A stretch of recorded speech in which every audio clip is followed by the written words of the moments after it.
92.7 big FM का मैं हूँ आरजे योगी और बिग स्पॉटलाइट में हर बार कोई नया मेहमान मेरे साथ होता है और आज है मेरे साथ में doctor Vikas Agarwal. Aakash health care sector 3 Dwarka से हैं, डायरेक्टर हैं, एचओडी हैं department of urology and kidney transplant. बहुत बहुत स्वागत है सर आपका बिग स्पॉटलाइट में। Thank you Yogi, thank you. And before we move to the question मैं चाहूंगा कि आप थोड़ा सा अपने बारे में हमें बताएं कि पास्ट एक्सपीरियंस कैसा रहा और what all you doing these days. So I'm Dr. Vikas Agrawal, Director and the Head Department of Urology and Kidney Transplant at Akash Healthcare Dwarka. I have the rich experience of 15 years in urology disease, and I'm trained from one of the world-renowned institute, that is the Molji Bhai Patel Urological Hospital, Nadiad, Gujarat, which is the one of its premier institute in urology and kidney disease. Right. And there I took 3-year training, and after that I came back to my native place, Delhi. So here I worked in many corporate hospitals, Max hospitals, Fortis, and right now I'm in the Akash Healthcare, and here I have a full-fledged department of urology and uro-oncology kidney transplant. So I have a team of 3 doctors of urology, right. And we are doing all kind of urology surgery and kidney transplant. जी, तो जैसा आपने जिक्र किया kidney transplant के बारे में, तो पहला सवाल ये उठता है मेरे दिमाग में भी, लोग कहते हैं किडनी फेल हो गई उसकी, है ना? तो ये किडनी फेलियर आखिर होता क्या sir? So everybody has 2 kidney in their abdomen.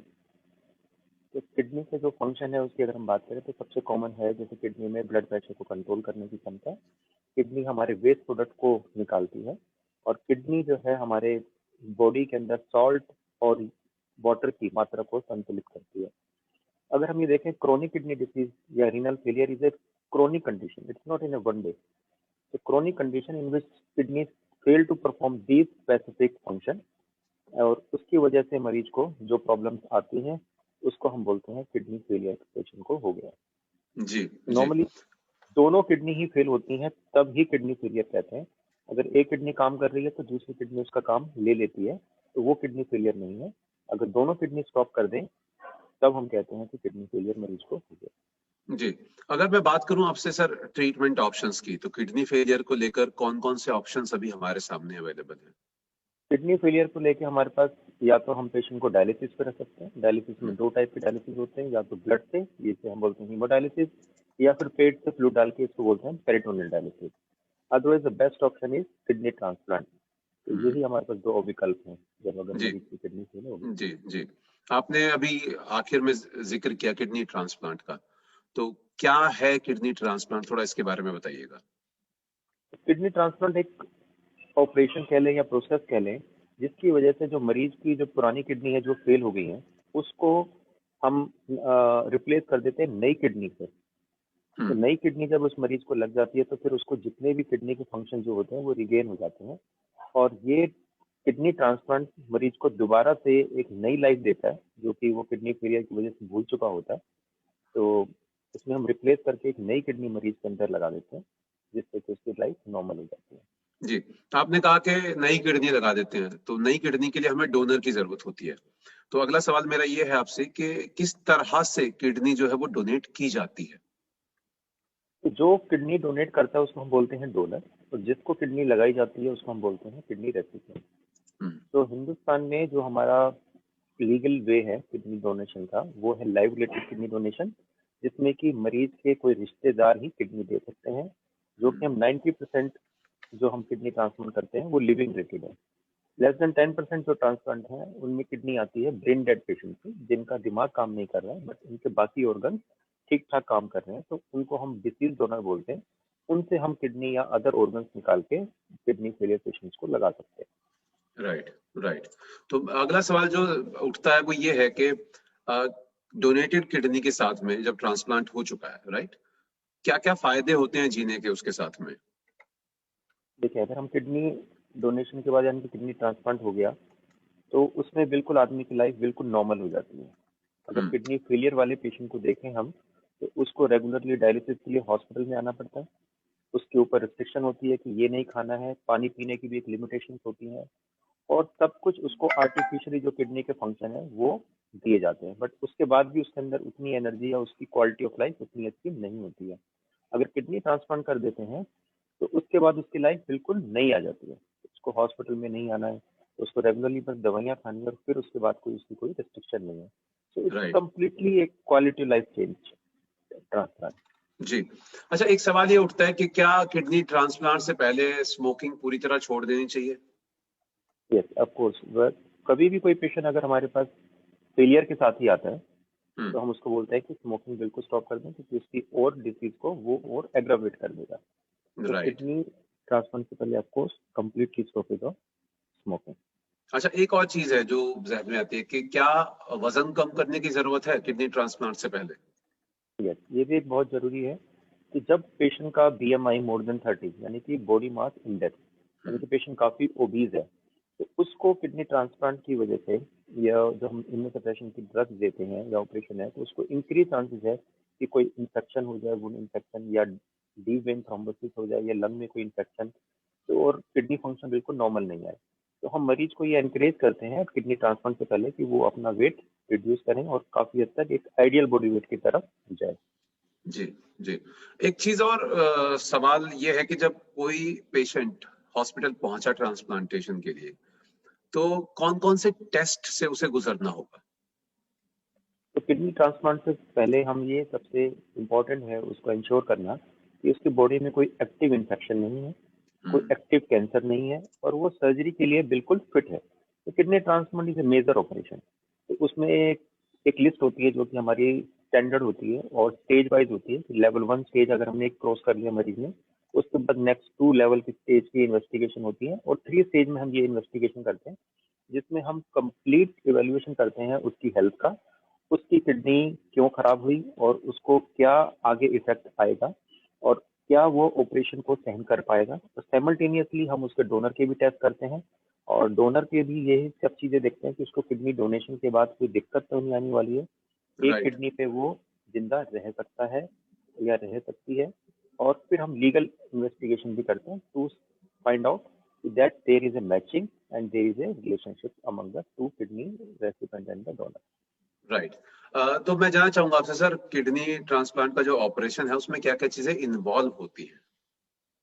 Kidney transplant में हम urology, nephrology and transplant coordinator हमारे साथ मिलकर हम किडनी का जब ऑपरेशन स्टार्ट करते हैं तो हम साइमल्टेनियसली 2 टेबल पे ऑपरेशन स्टार्ट करते हैं, जिसमें कि एक ऑपरेशन टेबल पे डोनर को लिया जाता है जिसकी किडनी निकालनी है और एक टेबल पे किडनी रेसिपिएंट जिसको किडनी लगनी है। तो दोनों हम्म। Operation simultaneously 2 set of doctor start करते हैं। और हम नॉर्मली किडनी जब ट्रांसप्लांट करते हैं रेसिपिएंट की, तो उसकी पुरानी किडनी को नहीं निकालते हैं, उसके पेट के नीचे वाले हिस्से में एक जगह बनाते हैं राइट और लेफ्ट में अकॉर्डिंग टू द पेशेंट, और वहां पर उसकी किडनी को, नई किडनी को लगाते हैं। और किडनी निकालने का जो हम प्रोसीजर करते हैं वो हम लेप्रोस्कोपिक टेक्निक से करते हैं, जिससे कि डोनर को कोई तकलीफ नहीं होती और वो नहीं जल्दी होगी। से जल्दी अपने काम पे आ जाता जी जी जी। और है। किडनी ट्रांसप्लांटेशन के फायदे क्या क्या हैं सर? किडनी ट्रांसप्लांट जो है completely quality of life change कर देता है। जो मरीज को पहले खून नहीं बन रहा होता है, उसके ऊपर रिस्ट्रिक्शन होती है खाने की, पीने की, कहीं घूमने की, और उसको जो रेगुलरली हॉस्पिटल में हफ्ते में 2 या 3 दिन आना पड़ता है, इस सब के बाद ये सब रिस्ट्रिक्शन खत्म हो जाती हैं, उसकी एक नॉर्मल लाइफ चालू हो जाती है।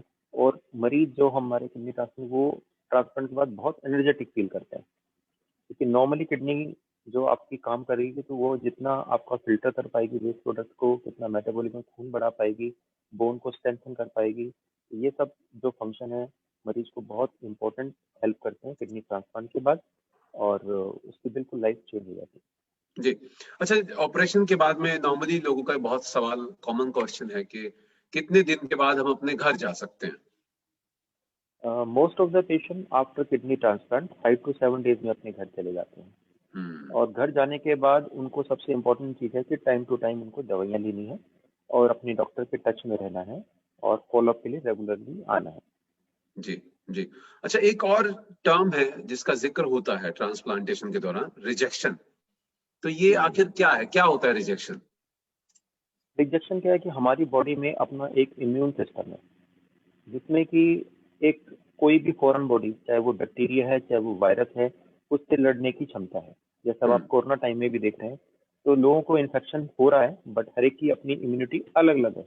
तो वो इम्यून सिस्टम हमारे बॉडी में एक्टिवेट रहता है, जिसकी वजह से कोई भी अगर हमारे को फॉरेन बॉडी एक्ट करती है तो हमारी इम्यून सिस्टम एक्टिवेट होकर इसको हटा देता है। तो ऐसे ही जब हम किडनी किसी की लगाते हैं, उसके रिलेटिव की ही क्यों नहीं लगाते हैं, तो वो उसको एज ए फॉरेन बॉडी की तरह देखती है हमारी बॉडी का इम्यून सिस्टम। तो इसी के लिए हमको कुछ मेडिसिन देनी पड़ती है ताकि वो रिजेक्शन ना हो और उसकी बॉडी उसको एक्सेप्ट करे।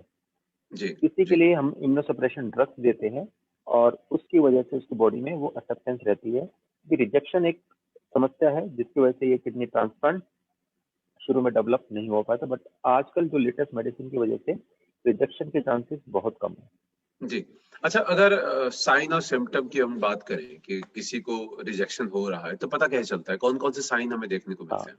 तो रिजेक्शन अगर हो रहा है तो उसको यूरिन की मात्रा यानी कि यूरिन आउटपुट कम हो जाता है, हम्म। उसकी बॉडी पे स्वेलिंग हो जाती है, तो उसको कोई बुखार आ सकता है, उसको कोई पेट में दर्द हो सकता है। और अगर वो ब्लड टेस्ट कराएगा तो उसको देखेगा कि उसके ब्लड में सीरम क्रेटिनिन जो एक लेवल होता है और वो बढ़ता जाएगा। तो ये कुछ साइन एंड टेस्ट है, सिम्टम जो आपको बता सकते हैं कि क्या आपको रिजेक्शन हो रहा है।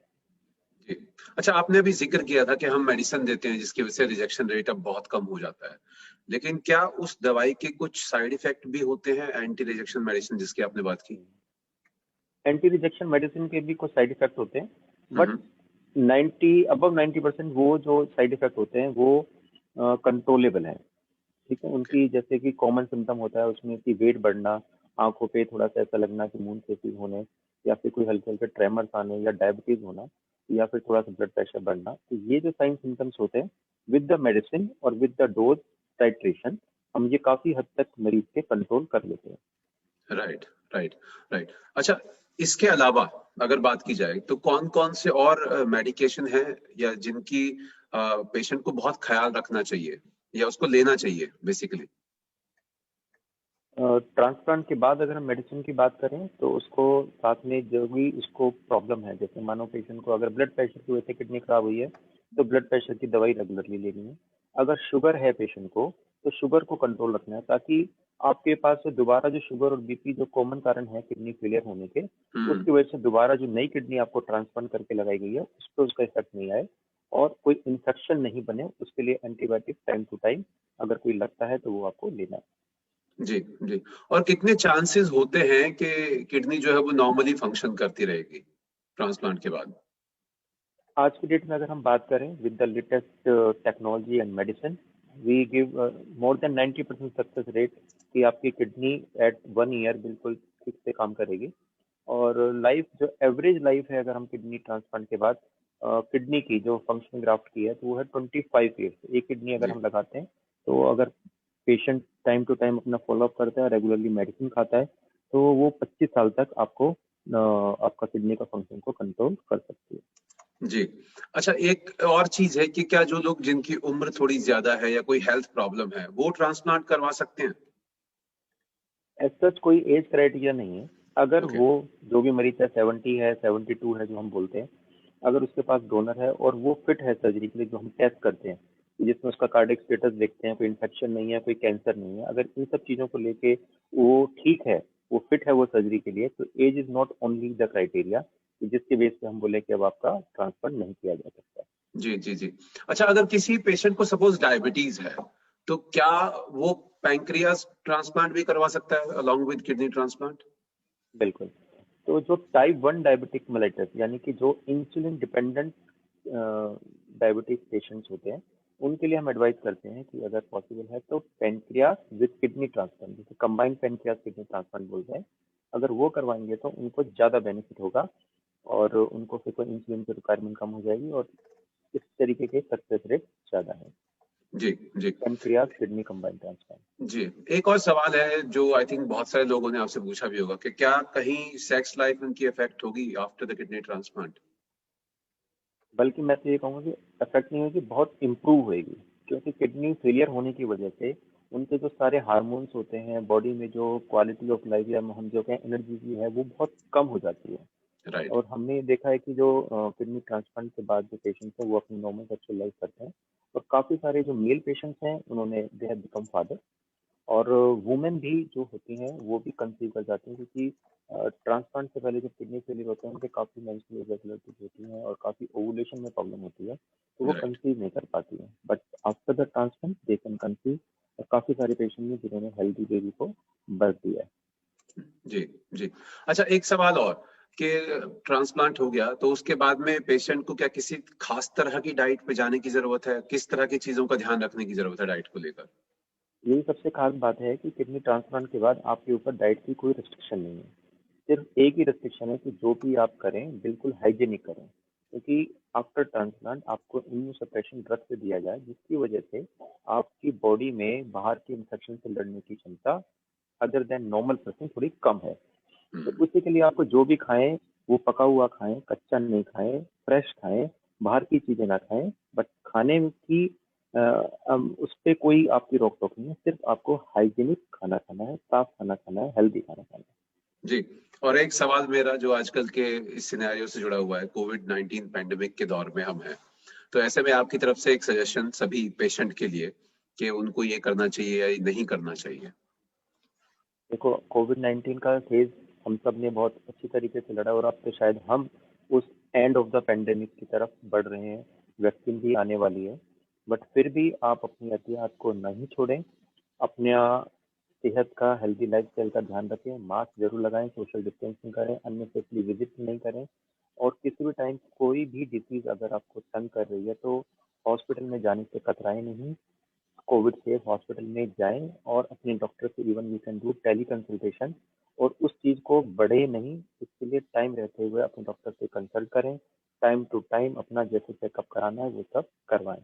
और जी बहुत ही जल्दी वैक्सीन अगर शायद हमको सक्सेसफुली मिल रही है, उसके बाद तो ये पेंडेमिक ओवर ही समझिए।